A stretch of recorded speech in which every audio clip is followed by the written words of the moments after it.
अस्सलाम वालेकुम दोस्तों, मैं हूं याद शुजा। मेरे फेसबुक पेज और यूट्यूब चैनल पर खुशामदीद।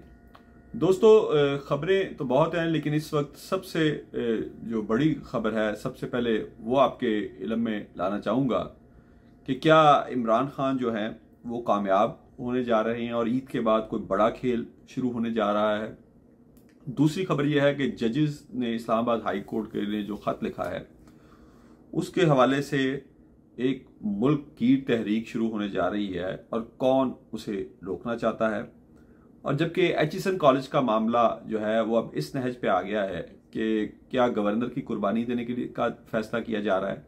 सबसे पहले एचिसन कॉलेज की खबर पे बात कर लें कि एचिसन कॉलेज के मामले पर काफ़ी ज़्यादा हुकूमत पर प्रेशर, अवामी दबाव बढ़ता जा रहा है। यहाँ तक कि गवर्नर हाउस के बाहर जो है एचिसन कॉलेज के तलबा और उनके वालिदैन ने एक बहुत बड़ा मुजाहरा किया। हालांकि वहाँ पे जो तलबा पढ़ते हैं उनकी गालिब अक्सरियत जो है वो मुल्क के उस तबके से ताल्लुक़ रखते हैं जो इस तरह के एहतजाजों पे यकीन नहीं रखते। ये अशराफिया के बच्चे हैं और वो इस तरह सड़कों पे खड़े होकर एहतजाज करना उनको आता नहीं है, ना उनको ज़रूरत है। इस मुल्क के में उनके लिए कोई ऐसी चीज़ नहीं है कि उनको रोज़ आटे, घी, चीनी और दालों की कीमतों पे या गैस, बिजली के बिलों पे एहतजाज करना पड़े। लेकिन ये पहली बार हुआ है कि उन्होंने गवर्नर हाउस के बाहर खड़े काफ़ी बड़ी तादाद में जमा होकर एहतजाज किया है। और अब इस मामले पर जितना मीडिया की तरफ से दबाव बढ़ता जा रहा है, हुकूमत की तरफ से और ख़ुसूसन सोशल मीडिया की तरफ से जो दबाव बढ़ता जा रहा है, उसके बाद अब हुकूमत के कुछ हलकों में ये फैसला किया जा रहा है कि ये सारा मामला जो है इस पर मिट्टी डाली जाए। बकौल चौधरी शुजात हुसैन जो कहते हैं कि मिट्टी पाओ, और गवर्नर पंजाब को किसी तरीके से इस तरह का कोई मूव करने के लिए मजबूर किया जा रहा है कि वो प्रिंसिपल से उनको बुलाकर माफ़ी मांग लें या उनके घर जाके माफ़ी मांग लें। जबकि दूसरी जानिब सवाल ये पैदा होता है कि क्या गवर्नर पंजाब बलीगुर रहमान ने अपनी मर्जी से आहद खान चीमा के बच्चों के लिए ये सब कुछ किया? जवाब आएगा नहीं। ये सब कुछ उन्होंने वज़ीर आज़म पाकिस्तान शहबाज शरीफ, जिनके आहद खान चीमा चहीते ब्यूरोक्रेट्स में शुमार होते हैं, उनके हुक्म पे किया। तो फिर उनकी कुर्बानी क्यों? उनकी कुर्बानी इसलिए ताकि इस वक्त मीडिया पे और सोशल मीडिया पे जो हुकूमत के खिलाफ एक तूफान खड़ा हुआ है उसका जोर तोड़ा जा सके। तो ये एचिसन कॉलेज के हवाले से मैंने कहा पहले एक ज़िमनी सी खबर आपसे डिस्कस कर लूँ।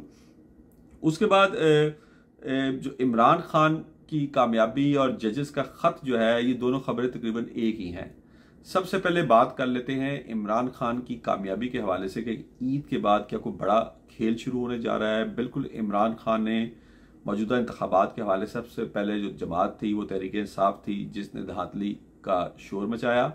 और यकीनन पंजाब में जिस तरह उनकी नशिस्तों के ऊपर धांधली की गई, उसके बाद उनके इस मौक़िफ़ को तक़वियत मिली JUI के मौलाना फजल रहमान की जानिब से, और उन्होंने बड़ा वाशगाफ अल्फाज में कहा कि ये इंतखाबात इस्टेब्लिशमेंट ने करवाए हैं, ये इलेक्शन कमीशन ऑफ पाकिस्तान ने नहीं करवाए, इन इंतखाबात को नहीं मानते। उसके बाद महमूद खान अचकजई, अख्तर मैंगल, GDA, पीड़ पगाड़ा, ये सब लोग मैदान में एक एक करके उतरना शुरू हो गए। यहाँ तक कि खुद जो इस इलेक्शन की सबसे बड़ी बेनिफिशरी जमात है नून लीग, उसकी सफ़ों में भी आप समझें कि इस वक्त इंतशार है इन इंतखाबात को लेकर। कुछ रहनुमा बांगे दहल इन इंतखाबात के हवाले से बात कर रहे हैं, जैसे कि चौधरी जावेद लतीफ़, जैसे मैंने कल के व्लॉग में भी आपको कहा। और कुछ रहनुमा जो है वो खामोशी से एहतजाज करते नजर आ रहे हैं, जैसे कि ख्वाजा साद रफीक, मेरे ज़राए के मुताबिक उनको वज़ीर आज़म का मशीर बनने के लिए उन पर दबाव है, लेकिन उन्होंने इनकार कर दिया है। उनको दोबारा रेलवे की वजारत दी जानी है और शहबाज शरीफ चाहते हैं कि ख्वाजा साद रफीक, जिनके पिछले दौर में भी रेलवे में कुछ ना कुछ काम हुआ था, वो रेलवे को संभालें और इसमें कुछ काम करें। लेकिन ख्वाजा साद रफीक इस पर आगे आने को तैयार नहीं है, क्योंकि नून लीग खुद समझती है कि इन इंतखाबात से उनको नाकाबिल तलाफी नुकसान पहुंचा है। उनका ये ख्याल है कि इस्टेब्लिशमेंट के साथ खड़े होकर उन्होंने अपने वोटर्स को नाराज़ किया है, जिसका जवाब 8 फरवरी को वोटर्स ने उनको दिया, और इसलिए नून लीग का वोटर जो है वो उनसे नाराज़ है। नून लीग का वोटर इस मुल्क की अशराफिया से नाराज़ है। इस वक्त जो आम लोगों के साथ इस मुल्क में हो रहा है, महंगाई की चक्की में जिस तरह वो पिस रहे हैं, उनसे वो नाराज़ हैं। ऐसी हर जमात, ऐसे हर लीडर से जो इस अशराफिया के साथ खड़ी होगी, जो स्टेटस को के साथ खड़ी होगी। तो इसलिए मुस्लिम लीग नून के अंदर भी इंतशार पाया जाता है।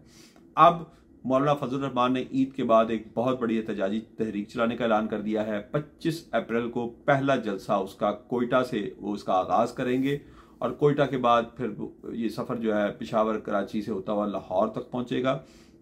और मौलाना फजल रहमान ने अपने एक वीडियो पैगाम में इन इंतखाबात को इलेक्शन कमीशन के बजाय इस्टेब्लिशमेंट के मुनक्कद करदा इंतखाबात करार दिया है और इस हुकूमत को अवाम की बजाय इस्टेब्लिशमेंट की मुंतखब करदा हुकूमत करार दिया है और उसके खिलाफ एहतजाजी तहरीक शुरू करने का ऐलान किया है। PTI पहले ही सड़कों पे है।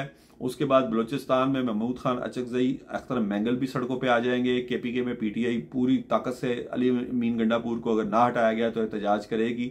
पंजाब में आप उनको दबा लेंगे, बिल्कुल आप कोशिश करेंगे उनको दबा सकते हैं, लेकिन मौलाना फजल रहमान को आप नहीं दबा सकेंगे क्योंकि 2018 की हुकूमत के खिलाफ भी जब वो लॉन्ग मार्च लेके निकले थे तो उस वक्त के जो DG/ISI थे जनरल फैज अमीर, वो तमाम तर कोशिशों के बावजूद उन्हें रोक नहीं सके थे और उस वक्त फिर चौधरी शुजात हुसैन और चौधरी परवेज दाई को उनसे मुज़ाकरात के लिए भेजा गया था और उनसे कुछ चीज़ें तय हुई थी जिसके बाद मौलाना फजल रहमान ने वो धरना ख़त्म किया था। तो इमरान खान बज़ाहिर कामयाब होते नजर आ रहे हैं क्योंकि इमरान खान का एक पैगाम है। वो उन्होंने 8 फरवरी के इंतखाबात के बाद मीडिया से बात करते हुए कई बार कह चुके हैं कि उनको हुकूमत साजी की कोई ख्वाहिश नहीं है। वो चाहते हैं कि तमाम इदारे अपनी अपनी डोमेन में काम करें।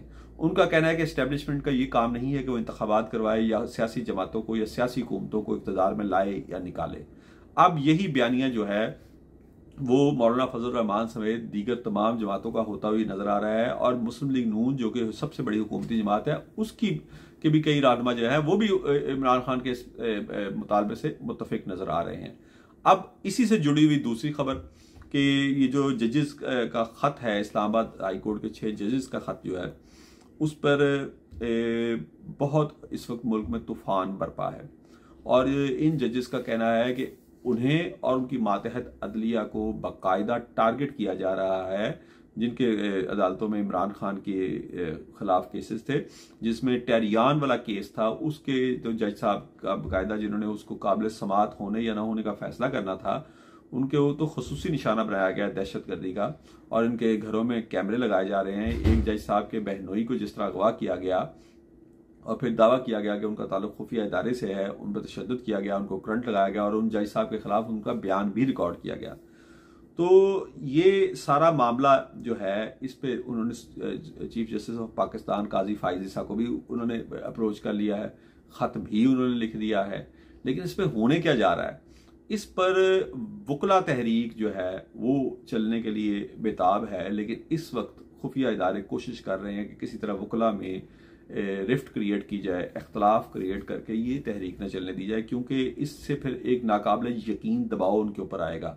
ये फिर वही मंजर हो जाएगा जो परवेज मुशर्रफ के खिलाफ हुआ था कि जब उन्होंने उस वक्त के चीफ जस्टिस इफ्तिखार चौधरी से दबाव के जरिए उन्हें मुस्तफ़ी होने का मुतालबा किया था, तो उसके बाद जो वकला तहरीक शुरू हुई थी उसका सबसे ज़्यादा फ़ायदा नून लीग और पीपल्स पार्टी ने उठाया और उनकी वो क़यादतें जो बैरून मुल्क थी फिर उनका मुल्क वापस आने का रास्ता साफ हुआ, यानी मियाँ नवाज शरीफ और बेनज़ीर भुट्टो।